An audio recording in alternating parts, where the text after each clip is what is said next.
You're at a dinner party, or maybe just a low-key Friday night hangout, and someone accidentally drops a glass of red wine. It shatters, staining the rug, and the whole room hits the panic button, gasps, apologies, and people low-key tripping while hunting for paper towels.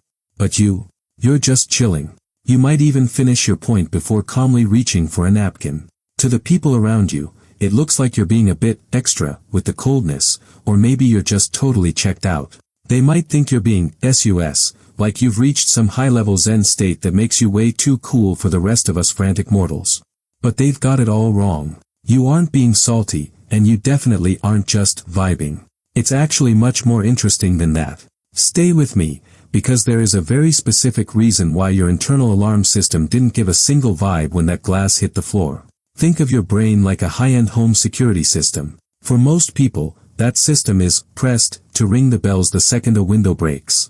But if your system grew up in a neighborhood where the sirens were a total 24/7 mood, it eventually learned a clever trick. It stopped clout chasing for the small stuff because it's saving all its energy for the real deal. In psychology, we talk about something called allostatic load. It's basically a fancy way of saying your internal battery has been ghosted by keeping you upright through too many storms. Imagine a kid, let's call him Leo, who grew up in a house where the energy was sketchy at best. If his parents were throwing shade, or if the bills were tough, Leo learned to be a human barometer. He could tell by the sound of a key in the lock exactly how much of a fail the evening would be. After years of that, a broken wine glass or a missed deadline doesn't feel like a big yikes. It feels like a Tuesday. But here's the twist. While everyone thinks your calmness is a total flex, it's actually a pretty expensive survival strategy.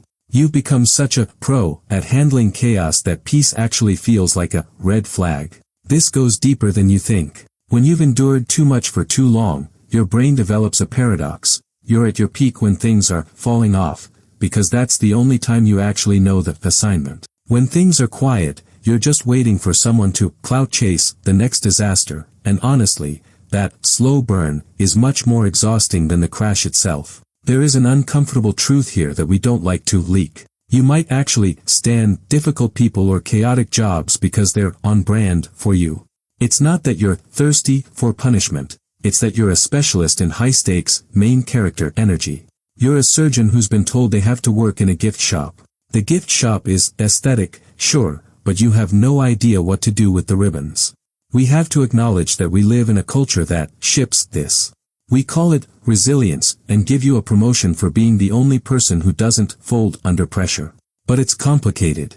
Being the GOAT of staying calm is often just a polite way of saying you've been hard-launched into ignoring your own burnout. Your calmness isn't a no-cap lack of feeling, it's an intelligent, protective shield that decided long ago that trolling the universe by not flinching was the only way to win. It's okay if you aren't ready to cancel that guard yet. That armor kept you from taking an L when things were heavy, and you don't just yeet the thing that saved your life. The goal isn't to suddenly start acting out at broken glassware just to look normal.